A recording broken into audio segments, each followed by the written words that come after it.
Hello Internet. So I'm going to do a video on how to make meatloaf. It's one of the meals I prepare pretty often. Step 1, wash your hands. Obviously I've already done that. Step 2, turn on the oven. Have my oven set to 350. Step 3, obviously have directions. I'll post like the link to what we're doing. This is the super easy meatloaf that we're making. So you need a bowl, like obviously you need a bowl. You need onions. Got onions here. So to start with, we need to actually cut up some onions.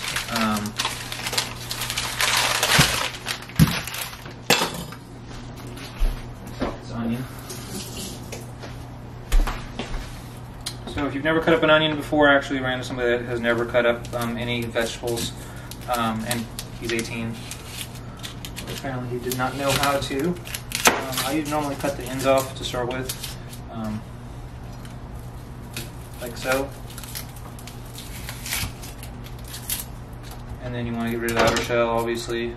If you just start a section with a knife and just kind of peel it all back, it's usually pretty easy. Just like once you get it broken, you can easily just go around and peel off the outer shell.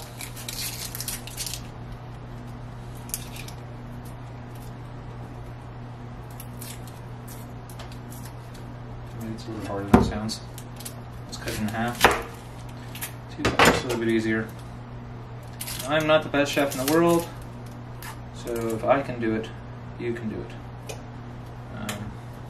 I don't think I'm a terrible chef either, but I'm not a professionally trained chef, but I have been cooking for a while, so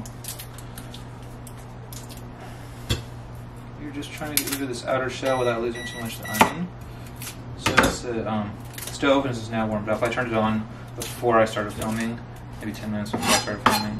You always start the oven first. I usually cut with the greens to start with, because the onion likes to stay together typically if you go with the greens. And just cut like as much as you feel that you can hold together. So I can do half an onion typically is what I can hold together. But if that's too much, then just cut like a quarter. So I just cut it up kind of like with the grain some. You can see it still wants to hold itself together, and then you either move the whole like cutting board, or you can just move the onion if you feel comfortable with that. And then I just cut without against the grain now to get the rest of it. And you don't want to like have to force it. This knife is actually pretty dull. You actually want the knife to do the work, is what they say. So the knife should be doing the cutting. You shouldn't be like using it like a club.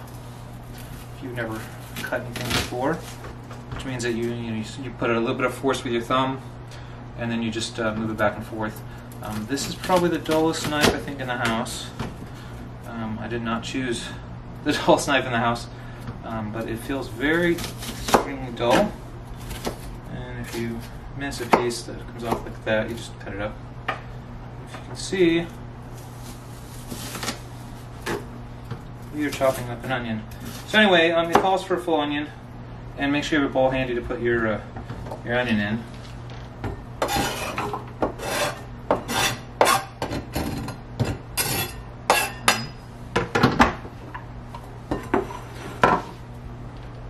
So now we'll do the same thing over here. Cut along the onion because I know I can easily hold it together. Like I said, just cut half an onion if you can't put together a full onion in your hand. Or if it's like your first time, maybe just do half an onion. And then you just kind of line it up again, and you just hold the whole thing, and then you go against grains, and you usually have an onion not cut up. If you start crying because of the onion, has the acid or whatever coming out of it, just kind of step away from it. Don't put your head like right over it, or you can turn a fan on, and that will help out some too. I don't usually have that problem with onions, believe it or not, but I know that for some people, like the onion bothers them. Anyway, so you stick the onions in a bowl. Then this recipe calls for, let's see, 1.5 pounds of meat. We have 2.5 pounds of meat, so we're going to put a little bit extra in than what it's saying. It says a cup of milk, so we're going to go maybe a little bit over a cup of milk. So that's a little over a cup of milk. Then milk, onions, egg, beef, and bread. So we will stick the meat in there. And this bowl may not actually be large enough for what we're doing. We will see. And after you touch the meat, always wash your hands, or at least at a minimum, like rinse them off. So you don't end up with getting like germs everywhere, obviously. And then we know we need our egg. Same thing, don't touch your mouth with after touching raw meat, and especially touching an egg. This one calls for an egg.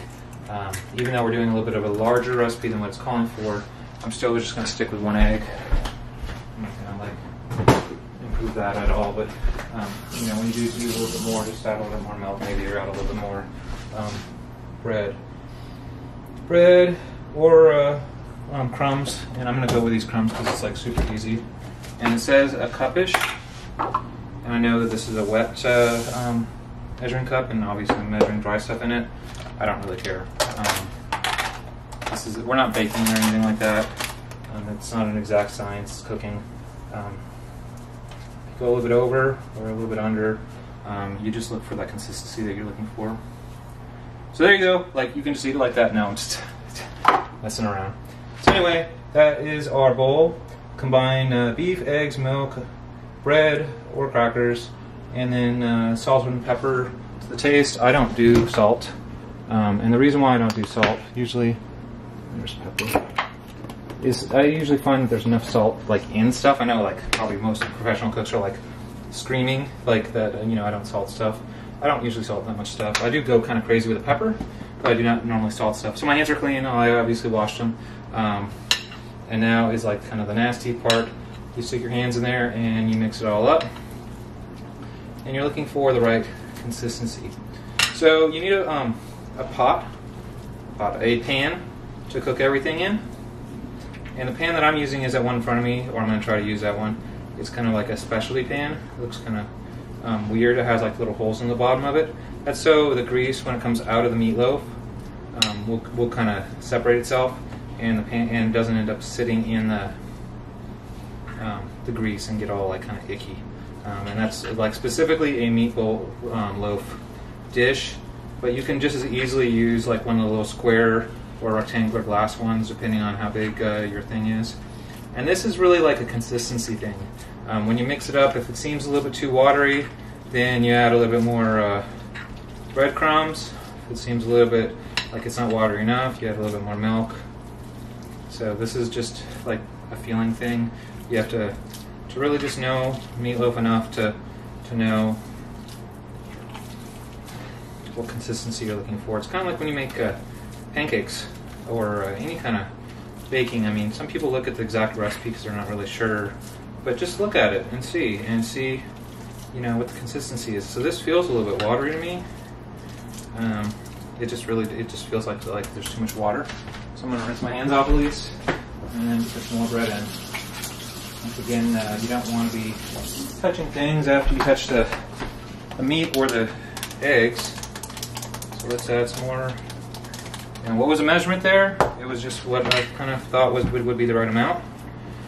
Like I said, this is going to be very meaty meatloaf because we went like a pound over on the recipe on the meatloaf.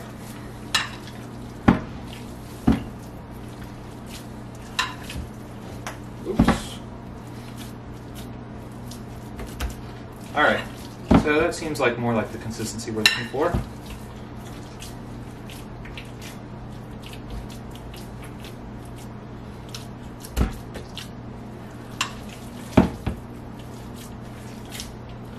Yeah, that seems more like meatloaf. You notice it's not really watery.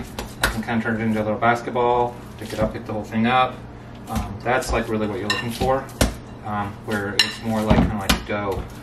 If you put your fingers through it and you try to pick it up and like it all just kind of falls apart to the point that like it's watery, then probably you don't have enough bread or there's something wrong with the recipe. But this seems fine. So I'm just going to stick it in the meatloaf thing. Pick it up, put it over here. Let me just spray it first.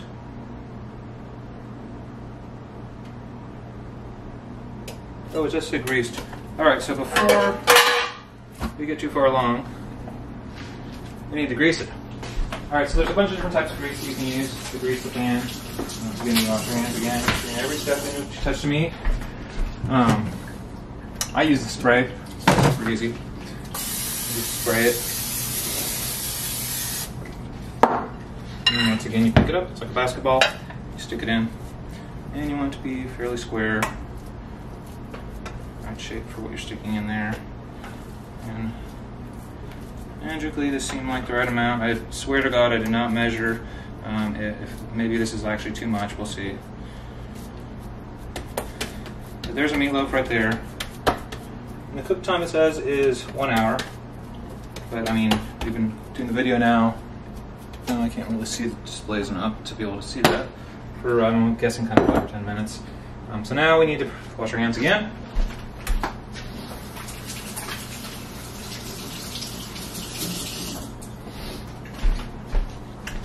And we need to prepare the sauce. Alright, so this is going to be another bowl. I think it's going to be kind of small. I'll just get a small bowl. And this is going to be where it says brown sugar, mustard, and ketchup. And I think that we're going to need a whole lot of this, even though it says that we don't need that much of this. So it says 2 tablespoons of mustard. And I'm going to have to get up. Wow, there's always ones over here. Always shake the mustard before you get it out. Also, if you're like a little noob at this. So there's 1. Like I said, it's not exact science. There's 2. Then let's see, ketchup, 1/3 of a cup. That's a lot of ketchup. All right, so I'm just gonna like guess at this. I already shook the ketchup also. That looks like about 1/3 of a cup. I mean, somebody would probably normally measure it, but that's about 1/3 of a cup. And then it says 2 tablespoons of brown sugar. This is brown sugar here. And of course, I don't have another one, so this is going to be, here's about 1. Here's about 2. So that's the topping that we're going to stick on top of it. And now we need to stir it up. I actually like using a fork. It's easy to use.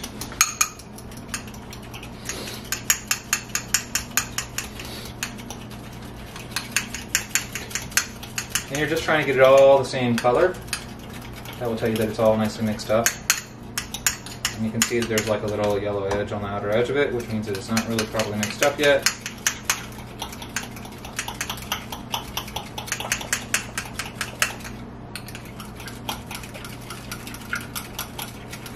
Alright, it's all, it seems like properly mixed up. And now we just want to stick it on the meatloaf.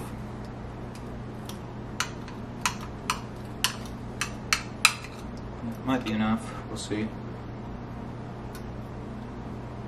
And we're just going to cover the whole entire top of it with this concoction.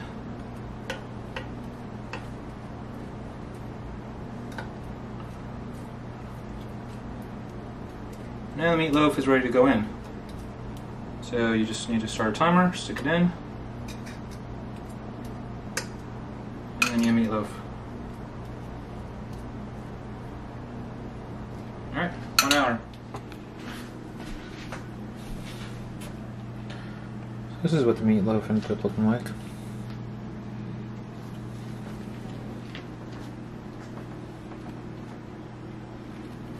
So all we do is take him down for a second. There are pot holders.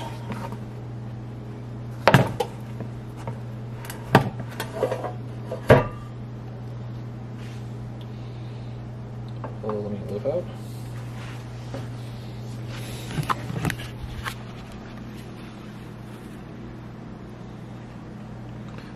As you can see, meatloaf is completely cooked. And all of the nasty grease is still in the pan. Alright, time to eat.